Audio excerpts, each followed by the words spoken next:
Well, I'd like to welcome everyone to another joint presentation by Friends of Native Art and the Bill Holmes Center of the Burke Museum. I'd like to start by reminding everyone that wherever we are in North America, we are on indigenous land. And for those of us who are watching this from the Puget Sound region, we are on the land of the Coast Salish people. Our speaker tonight is Professor Janet Berlo from the University of Rochester, who will be speaking on the topic of not Native American art, forgeries, replicas, and other vexed identities. So I'll turn it over to Bridget Johnson now to give Janet a formal introduction. Great, thank you, Bob. Hello, everyone. Before I introduce Janet, I just wanted to remind you that you can feel free to leave any questions in the chat, and we'll make sure that I'll make sure that Janet gets to those either during the presentation or at the end of the presentation. And then at the end, feel free to use the hand raise option as well. So to get us started this evening, I'm very excited to welcome Janet Berlo. So Catherine Berlo is a Professor Emerita of Art History and Visual and Cultural Studies, as Bob mentioned, at the University of Rochester in upstate New York. Berlo holds a PhD in History of Art from Yale and is the author of the widely used textbook Native North American Art with the Canadian scholar Ruth Phillips. Janet is best known for her work on 19th century Plains Indian drawings, including the traveling exhibition and catalog Plains Indian Drawings 1865 to 1935, and the book Spirit Beings and Sun Dancers, Black Hawk's Vision of a Lakota World. Her essays have been published in numerous journals and exhibition catalogs, and she has taught Native art history as a visiting professor at Harvard and Yale, and has received grants from the Guggenheim and Getty Foundations. Tonight, she will be sharing, talking about her forthcoming book, again, Not Native American Art, Fakes, Replicas, and Invented Traditions, which will be out in November from University of Washington Press. And so with that, I'd like you to join me in welcoming Janet Berlo. Thank you, Bridget, and thank you, Bob. I'm talking to you tonight from Seneca Homelands in Western New York State. And I'm so happy to be talking to this group from the Burke Museum. It has been an important place of learning for me since the days of Bill Holmes and the days of Robin Wright, and now the wonderful Katie Bunn Marcuse. And I'm looking forward to getting to the reinstalled or newly built Burke in person maybe next year. So tonight I'm presenting some case studies, small case studies from my forthcoming book, as Bridget said. And several years ago, I was a senior fellow at the Georgia O'Keeffe Research Center in Santa Fe working on this book. Santa Fe's quite an excellent, oh, it doesn't want to go forward, Bridget. Okay, we got it. Santa Fe is an excellent place to think deeply about the misrepresentation and replication of Native art, because in shops around the plaza, there are real century-old Zuni jars selling for $16,000, displayed next to Airsat's native jewelry. And potholders made in India and t-shirts made in China sport ancient membrace designs, and more 19th century Navajo rugs than could possibly have been made by an army of industrious Navajo women are offered for sale.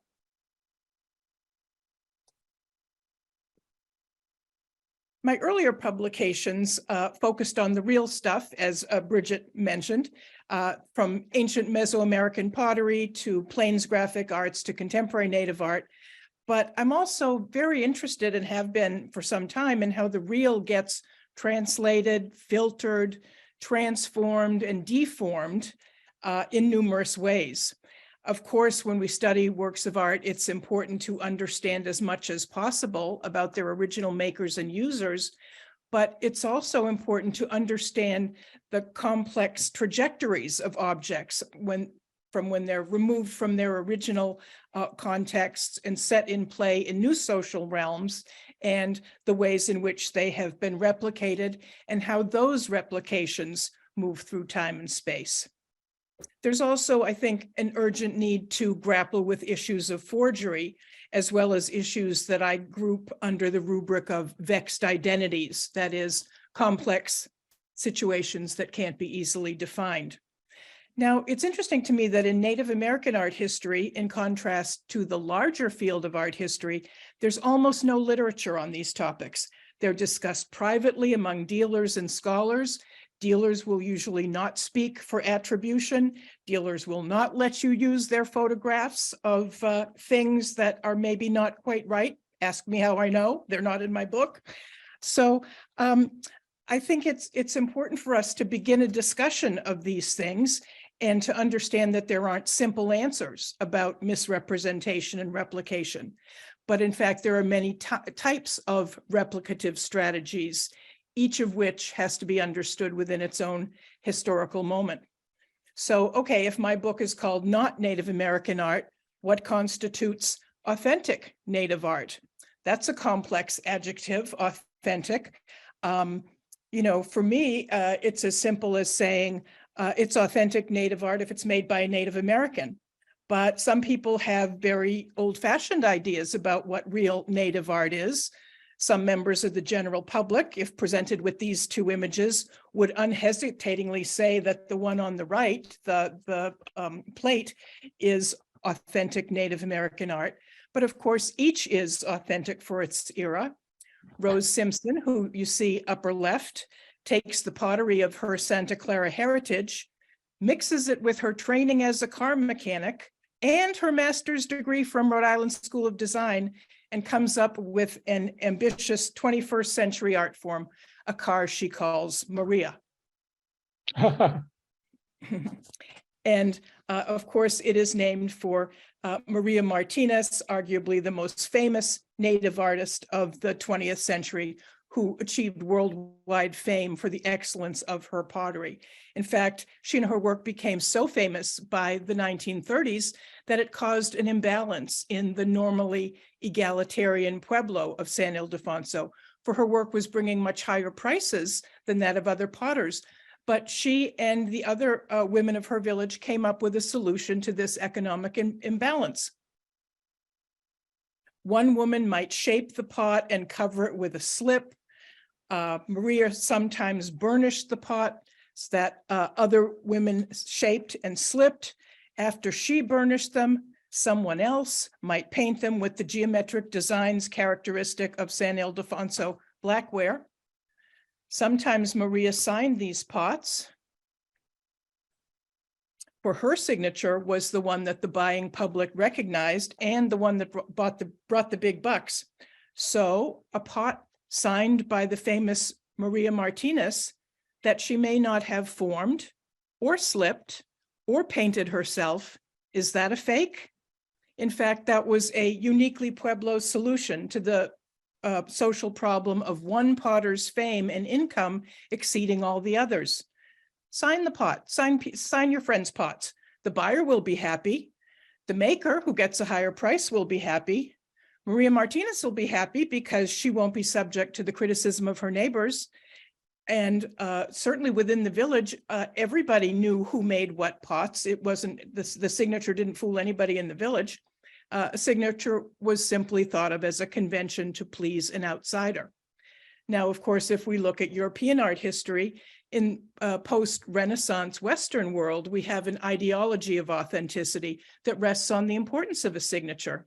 And people who haven't studied art history in depth probably assume that a signature always means that the signer made the work there too.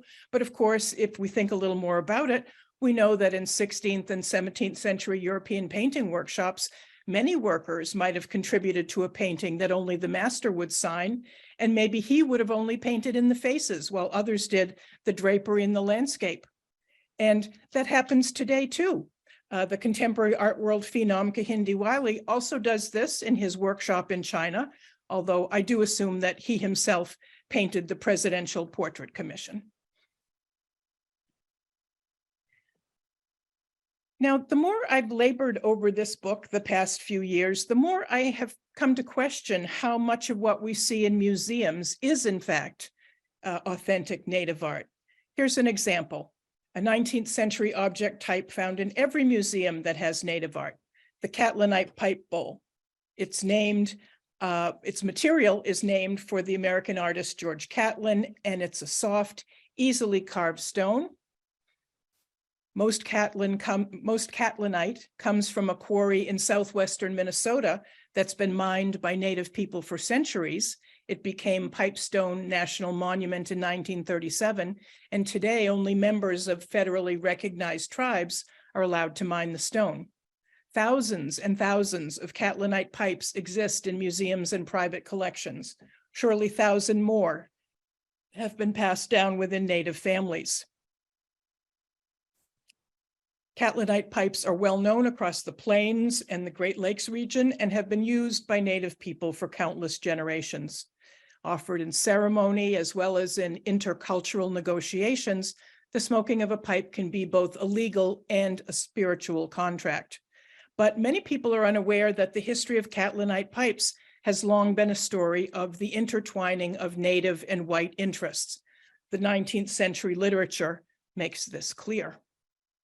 When Catlin visited the quarry and painted a scene of it in 1836, he claimed that he was told, "No white man has ever been to the Pipestone quarry, and the chiefs have often decided in council that no white man shall ever go there," except for Catlin, of course. Yet, in fact, just 5 years earlier, one fur trader had been there with some Native men, and he wrote that they had all worked the quarry and gotten material for about 20 good pipes. Then 3 decades later, in 1865, another trader wrote, and I quote, "A large quantity of the pipestone was manufactured into Indian pipes and other things by machinery." This is 1865. General Sully had expected to make a treaty with the Sioux, and as the red stone pipes were prized highly with them, he engaged with me for 5,000 pipes at $5 apiece. I employed men to make them under the supervision of one of the earliest settlers of Dakota.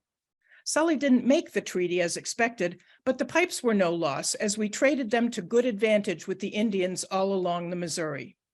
So even in the 19th century, there was a veritable industry in white men making pipes for Indian trade and diplomacy.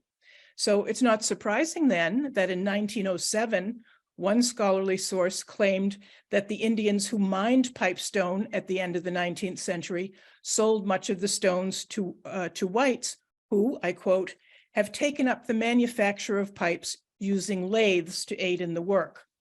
And in 1892, one authority stated, "Not 1% of the pipes made today are of Indian manufacture." Now, this was an era when anthropologists and collectors were forming museum collections, and they were deeply invested in the idea that they were collecting so-called traditional things made by Native people. But if it's true that in 1892, not 1% of the pipes were of Indian manufacture, what does that mean for all the pipe bowls held in museum collections across the world? I think that this example illustrates how long forgotten historical facts may differ with received wisdom about objects. Just because a Catlinite pipe has indigenous iconography doesn't mean it was necessarily native made.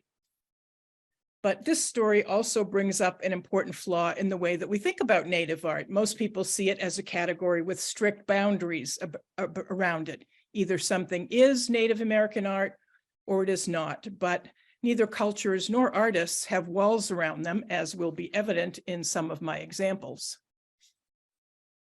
So let's consider the language we might use to discuss what is or is not native art. Most of the first chapter of my book considers this nomenclature. Of course, there's no singular definition of an original, a copy, or a replica across Native North American cultures. Each clan or nation may have its own way of thinking about such issues. A powerful painting or beadwork design could come to a Plains artist in a dream.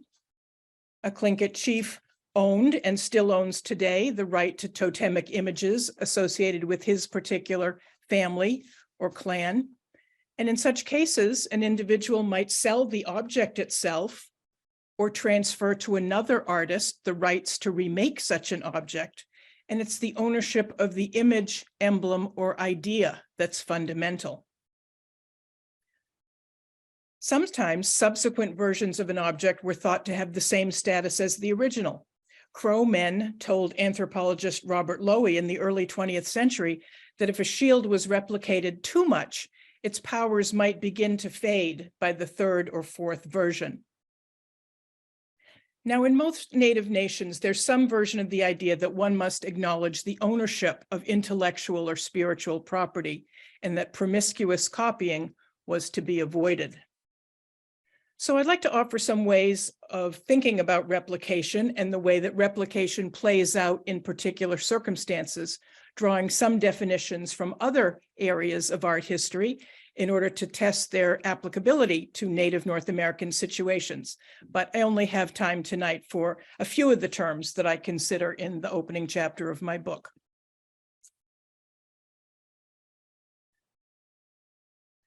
So one kind of replica is the so-called revival style rugs made by some Navajo weavers today. For them, replication of the celebrated 19th century chief's blankets is both homage to their ancestors and a way of making a living in an art market that overvalues 150-year-old textiles. Many collectors complain that a finely woven contemporary Navajo rug can cost $5,000 or $10,000. But at the highest end of the collector's market are people who will pay more than $1 million for a rare 19th century example. But some of these people would never even buy a contemporary Navajo weaving. As you probably know, Navajo textiles have been recognized for generations as a major art form with museum exhibits around the world. So it seems inevitable that less expensive knockoffs would be made. And one place where this is done is in the state of Oaxaca in Mexico, where for decades male weavers of Zapotec and Mestizo or mixed heritage have been producing knockoffs of Navajo textiles on their treadle looms. The books on their shelves attest to the global circulation of images. When I lectured on a Smithsonian tour to the village of Teotitlan del Valle in the early 1990s, I saw copies of exhibition catalogs of Navajo textiles, as well as books on South African rock art, Picasso paintings, and ancient Mexican mural paintings, all of which provided inspiration for the rugs they weave for tourists. And darn it, I didn't take a slide of the bookcase. Now, Teotitlan del Valle is the center of the Zapotec weaving industry. It's a village of some 5,000 people, and its reputation as a weaving center goes back to pre-Hispanic times.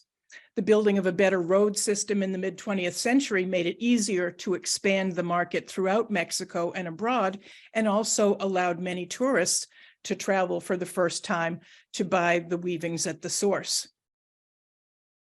Anthropologist W. Warner Wood, in his book Made in Mexico, Zapotec Weavers and the Global Ethnic Art Market, brilliantly demonstrates that to really comprehend Zapotec weavings, you must understand them as part of a global aesthetic and economic discourse. But the way that Zapotec textiles are presented to the consumer on commercial web pages or in stores in Santa Fe, for example, is an image often decades out of date, precisely because most consumers seek to purchase a piece of authenticity. Buyers would rather hear a romantic story about traditions, symbols, and ancestors than about marketing, globalization, and the internet. On Vimeo, there's a short video about one Zapotec weaver named Porfirio Gutierrez, and his video exemplifies this.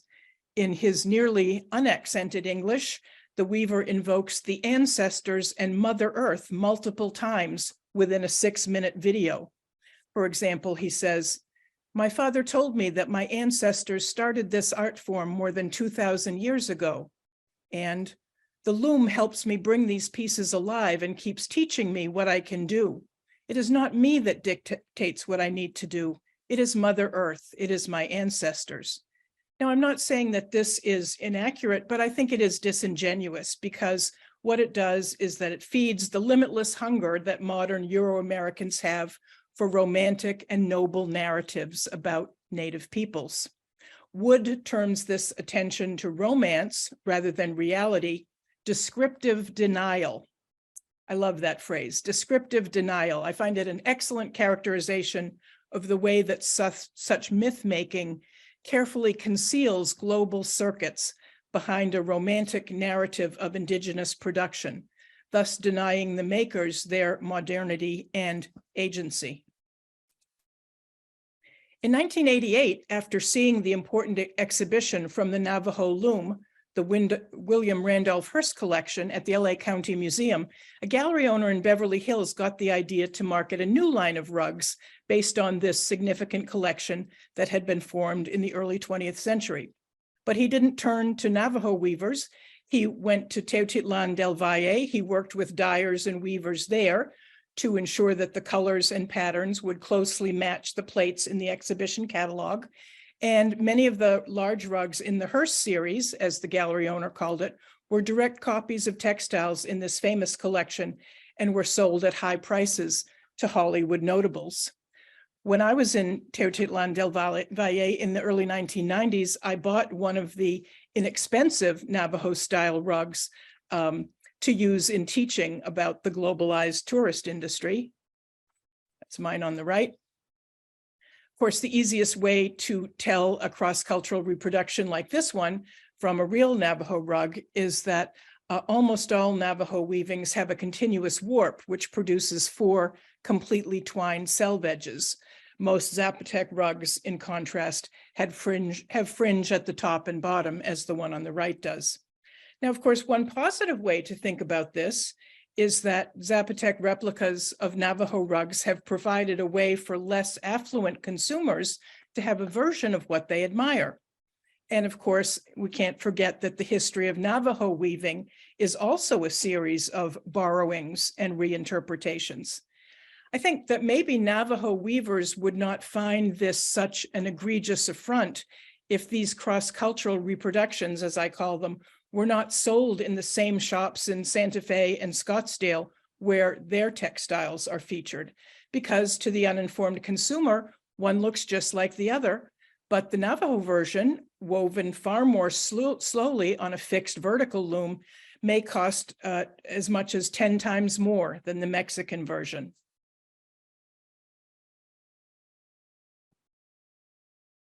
Let's look at some different types of replication of ancient Mimbres pottery. But first, a bit of background on Mimbres art for those who might not be familiar with it.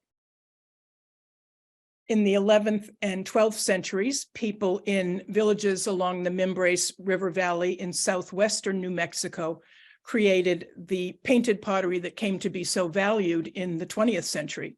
Mimbres villages were very modest. There was nothing as grand as the architecture of their Pueblo neighbors to the north. So it's not a region that people go to visit the ruins. The finest work of Mimbres people was their painted pottery. Mimbres painters often use negative painting. Black paint forms designs on the surface of the mottled white slipped interior of the bowl. In some cases, the white portion reads as the design, as in the upper right image. Mimbres artists were really consummate graphic designers, deftly placing their images within the curved surfaces of these bowls. And we assume that here, as later in the Southwest, probably it was principally women who were the potters and pottery painters. Now, Pueblo potters have always found inspiration in the work of their ancestors.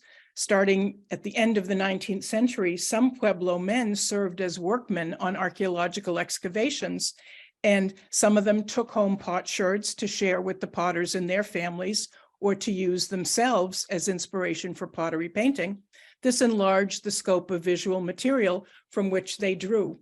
And books too were more widely circulated within Pueblo communities in the early 20th century, so potters found inspiration there too. More recently, Pueblo potters have held Native artist fellowships in museums in order to formally study the work of artists of the past. And all of this has provided the means for ancient themes and styles to become incorporated into contemporary Native art. Julian Martinez, husband of the legendary potter Maria, was both an easel painter and a pottery painter. He drew inspiration from potsherds he found while working as an excavation assistant at sites in New Mexico during the first decade of the 20th century. It's clear that his feather designs came from membrace pots, or more likely illustrations of membrace pots that he had seen. One publication, Designs on Prehistoric Pottery from the Membrace Valley, was issued in 1923 and contains what surely was the inspiration for Martinez's early radiating feather designs. A plate made by Maria and Julian around 1930 bears a design of two mountain lions. This almost exactly copies the membrace mountain lion bowl drawn in an archaeological report in 1924. And we do know that in the very cosmopolitan mix of New Mexico, Santa Fe, and the Pueblos up and down the Rio Grande from Santa Fe, people did share books and ideas and so forth. It is not at all far-fetched to think that he had access to these books. Now, because of cultural connections between ancient Membreños and modern Pueblo people, this kind of work should be recognized as a recuperative gesture, a dialogue between the past and present. And a number of contemporary Native potters, especially at Acoma Pueblo, continue to replicate membrace pottery designs. But to my knowledge, none of them tries to replicate the processes by which membrace potters and painters work. But one Anglo couple that I interviewed some years ago, Laurel and Paul Thornburg, do replicate the entire process of 1,000-year-old technology. They don't make up any designs, but simply replicate those on vessels that have come from archaeological excavations. And they call their work authentic replicas. That sounds like a contradiction in terms, right? But I suppose even replicas have degrees of veracity. The Thornburgs have retired in the last couple of years, but they estimate that in the 30 years before that, they made some 3,000 replicas of membrace bowls. In his youth, Paul was an apprentice to a stoneware potter, and that taught him about clays, tempers, and firing temperatures. In 1987, they traveled to southwestern New Mexico in search of appropriate clays and tempering materials to make membrace bowls, and they believe they're using the same materials used 1,000 years ago. They were very forthcoming with me about everything that they do. They allowed me to photograph everything except the way that they fire the bowls, because they believe that they have figured out the exact way that ancient membrace artists fired the bowls. And they have written all of this up for Arizona State Museum, but they didn't want me to have pictures of, I got to see where they fired them. It's not exactly like modern Pueblo firing at all. Now, almost nothing that the Thornburgs use is of modern manufacture. Here, a slim strand of yucca laden with iron ore pigment hugs the concave surface of a bowl to produce narrow lines that Paul says can't be reproduced with modern hair fiber brushes. When they discussed their work, I found that they used the term authentic very frequently. Of course, to state the obvious, they're not Native, so their work is not ethnically authentic, but in terms of its manufacture, it is. They grind their mineral pigments with a stone mano and metate. The bowls are shaped and coiled by hand in the same way that ancient indigenous potters and most modern Pueblo potters do, and they don't deviate at all from real membrace iconography. They document the results of all of their experiments in photos and in voluminous notes, and their archive, as I said, will be going to the Arizona State Museum in Tucson, which has a comprehensive collection of Southwestern pottery. Several archaeologists believe that to collect the Thornburg's replicas is to strike a blow against the looting of archaeological sites. One of them has written, "The Thornburg's work gives people who want to own a Mimbrace bowl a beautiful, legitimate, and legal alternative to pot-hunted artifacts." Now, of course, the Thornburgs understand that their scrupulous authenticity in production methods might allow others to pass off their work as real Mimbrace pieces from 1,000 years ago. And both they and others whom I interviewed making other kinds of objects have said, yeah, they sand off what we have written on the bottom of the bowl and, mess it up and crack it. And then it's sold as something that was just discovered. But they've figured out a good antidote to this. Since the late 1980s, they have painted in large scale the date of manufacture of the bottom of the bowl in a tungsten ore underneath the slip. While this is invisible to the naked eye, it fluoresces to a bright white under ultraviolet light. And then, of course, there's the signature, as you see here, and where the original pot was discovered. Now, some people might be quick to condemn copies of ancient native vessels made by non-native people. But to my knowledge, there are no native people making this work in precisely this way. So one way of looking at it is that it takes no livelihood away from a native artist. I have interviewed a couple of Pueblo potters who do Mimbrace replicas, but they do it with commercial clay and commercial firing techniques. Now we can go even further afield to find Mimbrace replicas. We can go to Nicaragua, where in the pottery making village of San Juan de Oriente, the Bracamonte family occasionally makes Mimbrace style pots for a North American clientele. Here, the same often published ancient bowl that the Thornburgs copied, made in Nicaragua. Here, one with the same mountain lion imagery that Julian Martinez used, though this bowl would never be mistaken for either an ancient Mimbrace pot or a modern Pueblo one. The scale is wrong, it's bigger, and it's quite heavy. The walls are quite thick. When I saw this advertised on the dealer's website, I was in the middle of research for this book, so I ordered it right away. So this is in my collection of fakes and forgeries. Now, sometimes objects don't replicate one historical prototype, but draw from several, and we'll look at one example of that. In 17th century France, art critic Roger de Piel proposed a definition for the term pastiche that still holds up today. Paintings that are neither originals nor copies are called pastiches, from the Italian pasticci, which means pastries, because as the different things that flavor a dish are mixed together to produce a single taste, so too all of the imitations that compose the pastiche aim to make one truth appear. In Baroque Italy, the pastiche was sometimes admired as the ambitious artist's way of selecting from among the best features of the work of different painters to make an even better painting. Later, of course, the pastiche would be derided as unoriginal. And in modern art history, the term is usually derogatory, and I follow that practice.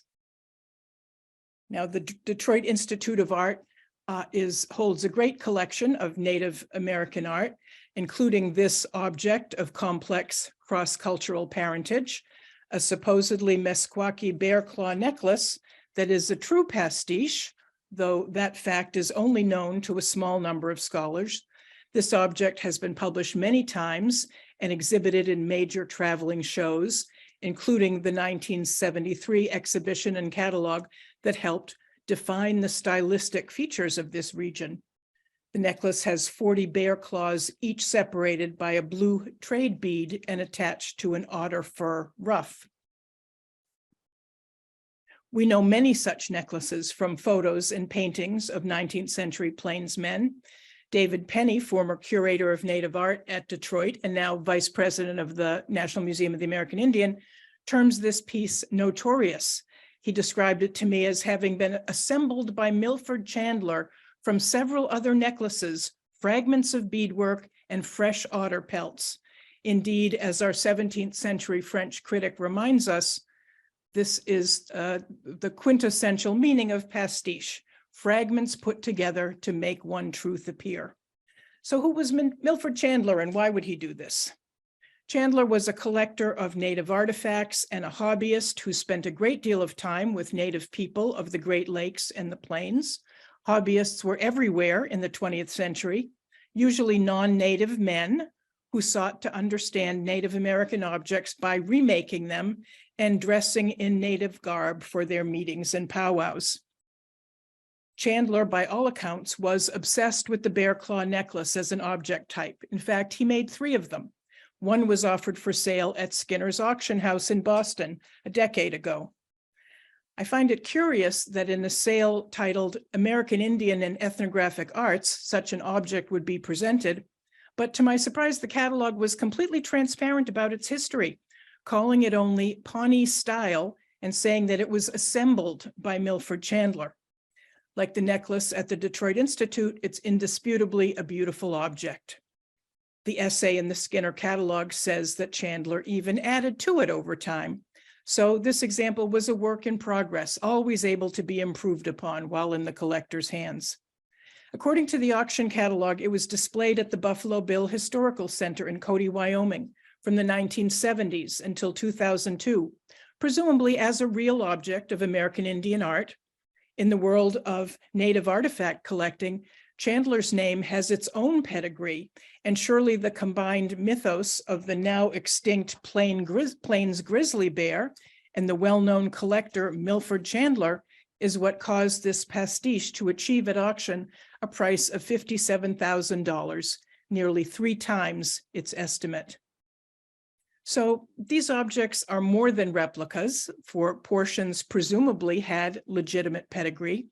Certainly many paintings that would later be dismissed as mere pastiches have been owned and exhibited in art museums of the world. So perhaps it isn't surprising that Chandler's bear claw necklaces have been widely exhibited and published. Yet if we apply the standards of the American Institute of Conservators Code of Ethics, which states that the aim of restoration is to preserve and reveal the aesthetic value of the original work of art, Chandler's objects don't hold up to current museological standards. The one in the Detroit Institute is presented as a coherent whole. Indeed, the page for it on their website says only under provenance, purchased by Milford Chandler at Tama, Iowa. Not exactly accurate. Now, often in the art world, especially the commercial art world, the hunger for the pristine object in a perfect state of preservation can supersede common sense. That's why an object such as Chandler's bear claw necklace, put together beautifully by an expert but non-native hobbyist collector, can hold pride of place on the cover of an exhibition catalog and become a canonical object. But those not in the private information circuit of an older group of curators and scholars will take it for the real thing. Finally, I'm getting to your area to talk about the forgery. Here we have an example that draws upon Haida art from British Columbia. Art historian Alexander Nagel has called forgery the copy's evil twin. In native cultures, copies are made for many reasons, as I mentioned before, as homage, as renewal, as a privilege given by one artist to another. But the forgery is an evil twin indeed. Notably, the forgery we're looking at doesn't copy one of the great 19th century Northwest Coast masks, some of which sell for 6 figures or more on the art market, while others are being repatriated from museums to their original owners. In 2001, a Santa Fe couple with an important collection of Northwest Coast contemporary art were at the popular flea market that used to be held near the Santa Fe Opera House. At first, as they told me, it was one of those moments that every collector who haunts flea markets hopes for. They spied a contemporary Northwest Coast mask in excellent condition on sale for $50. The wooden mask combines human and bird-like features with strands of hair inserted into holes at the top. Form-line designs are painted on the cheeks, eyebrows, and forehead. And at first glance, to someone who's not an expert in Haida art, the mask might look okay. But after some inspection, it's clear that the artist was not adept at the elegant tapering of form-line designs of a skilled Northwest Coast painter.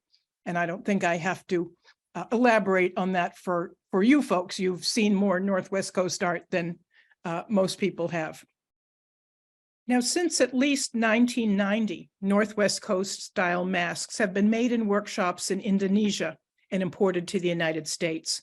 Many are outright forgeries of the work of well-known artists. Before the widespread use of Google Images and the advent of online sales at eBay, which was established in 1995, these were not easy to track.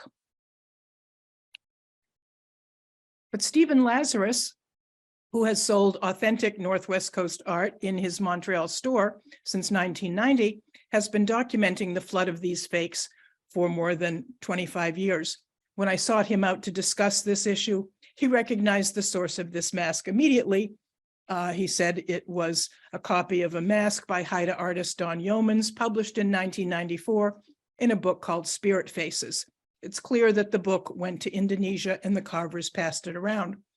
As you probably know, Yeomans is a well-known contemporary carver whose work has been featured in many exhibits of Northwest Coast art. His totem pole commissions grace the Stanford University campus and the Vancouver airport.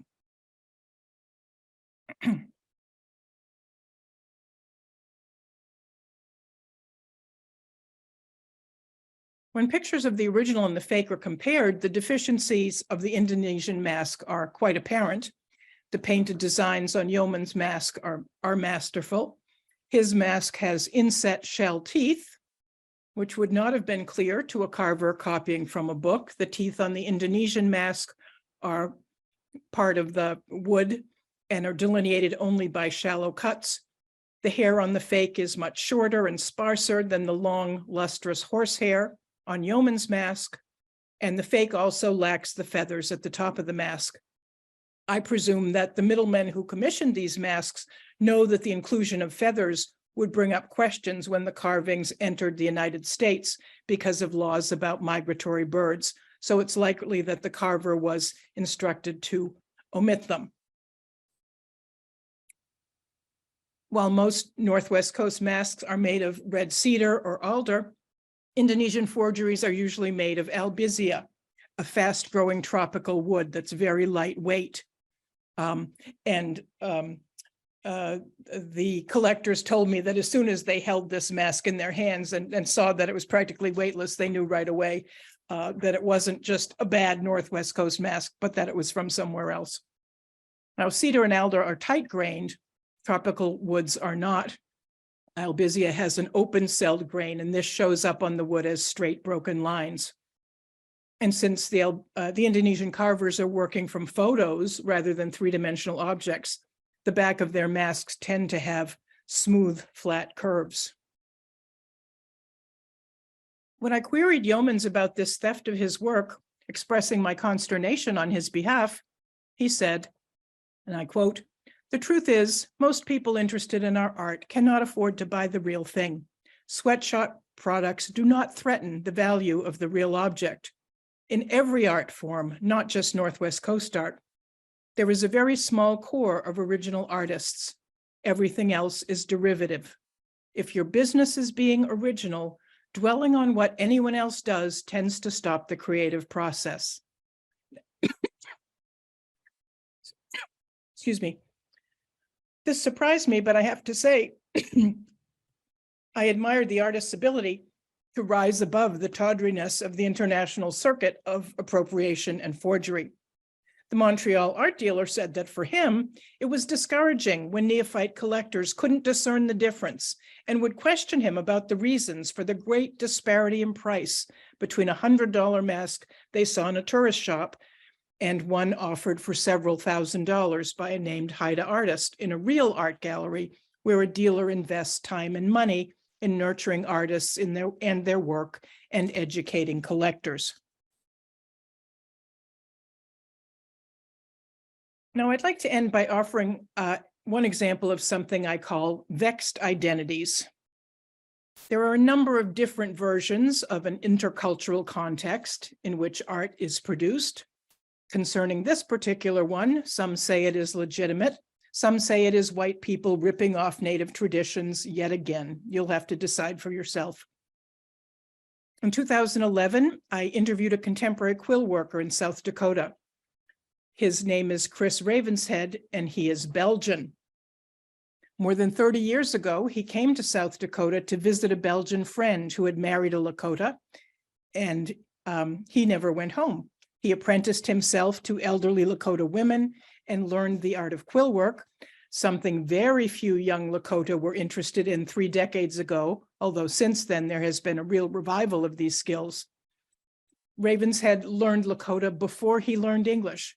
In fact, his wife says he speaks English with a Lakota accent, and he says that's because he learned both Lakota and English from old Lakota ladies. His quill work is really as skillful as anything made by any Northern Plains artist working today. Here he's showing me how to take the sinew from a buffalo shoulder and turn it into thread. Sinew sewn beadwork, quill work is especially valued for it's a very old technique from before the Lakota had thread. When Ravenshead sells his work, it is clearly marked as non-native. He sells it as at Prairie Edge Trading Company in Rapid City, South Dakota, which offers fine work by both native and non-native artists.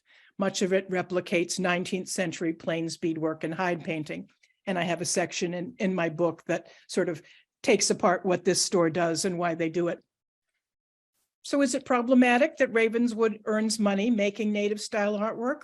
Some native people say yes, that he doesn't have the right to do this for economic gain, though clearly the Lakota women who taught him thought he had the right to learn it. And his Lakota wife proudly says, "Quill work paid for this house."